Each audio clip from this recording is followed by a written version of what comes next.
معروف لکھاری اور تجزیہ کار حفیظ اللہ خان نیازی نے کہا ہے کہ پاکستانی ریاست اور عمران خان کا ٹکراؤ اپنے عروج پر ہے اور بدقسمتی سے دونوں فریقین کو اپنے جذبہ ایمانی اور سرفروشی پر کامل یقین ہے۔ دونوں فریقین نے ایک دوسرے کو زیر کرنے کے لیے جھوٹ اور مبالغے کی بوچھاڑ کر رکھی ہے۔ ان کے مطابق شہر شہر، قریہ قریہ، گلی کوچہ، گھر گھر انتشار اور گروہ بندی نے ڈیرے ڈال رکھے ہیں اور دونوں اطراف کے سیاسی بیانیوں نے اچھے برے کام اور مقام کی تمیز ختم کر رکھی ہے۔ حفیظ اللہ خان نیازی روزنامہ جنگ کے لیے اپنے تجزیے میں کہتے ہیں کہ سیاسی افراط و تفریق کی دلدل میں دھسی مملکت پاکستان میدان جنگ کا منظر پیش کر رہی ہے۔ ریاستی فیصلہ ساز اور مقبولیت کے نشے میں چور عمران خان ایک دوسرے کے خلاف سفارہ ہیں۔ وطن عزیز میں سیاسی عدم استحکام کا ہیجان برپا ہے۔ دونوں فریق جذبہ ایمانی اور خداوندی تائید کے دعوے دار ایک دوسرے کو ملک دشمن کے القابات سے نواز رہے ہیں۔ حفیظ اللہ خان نیازی کا کہنا ہے کہ اس سب کے باوجود افسوسناک بات یہ ہے کہ ریاست کے ایوانوں میں اور مقبولیت کے خانوں میں سب اچھا کی رپورٹ ہے۔ دونوں فریق مبالغے سے کام لے رہے ہیں، لیکن ریاست کو کریڈٹ دینا چاہیے کہ اقتدار سے علیحدگی کے بعد مقبولیت کے نشے میں سرشار عمران کی جانب سے ریاستی اداروں پر رقیق ترین حملوں اور ریاست کے خلاف جہاد کا اعلان ہونے کے باوجود ریاست مشتعل نہ ہوئی، یہاں تک کہ 9 مئی 2023 کو فوجی تنصیبات پر حملے کر دیے گئے۔ حفیظ اللہ نیازی کہتے ہیں کہ 9 مئی 2023 سے پہلے تو افہام و تفہیم اس درجے پر تھی کہ اپریل 2023 میں ریاست اور مقبولیت نئے انتخابات پر بھی رضامند ہو گئے تھے، لیکن عمران کی سیاسی عاقبت نااندیشی نے معاملے کو سبوتاش کر دیا اور موصوف نے اپنے ساتھ اپنی جماعت کی ساتھ بھی تباہ و برباد کر ڈالی۔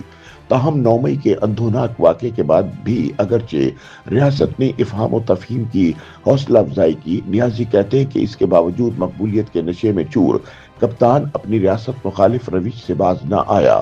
اس ٹکراؤ نے انارکی کو جنم دیا جس کا نتیجہ آج سب کے سامنے ہے۔ وہ یاد دلاتے ہیں کہ 190 ملین پاؤنڈ ریفرنس میں سزا کے علاوہ عمران خان کو توشہ خانہ ریفرنس 1 اور 2 میں بھی لمبی قید کی سزائیں ہو چکی ہیں۔ دوسری جانب ملک میں سیاسی عدم استحکام مزید بڑھ رہا ہے۔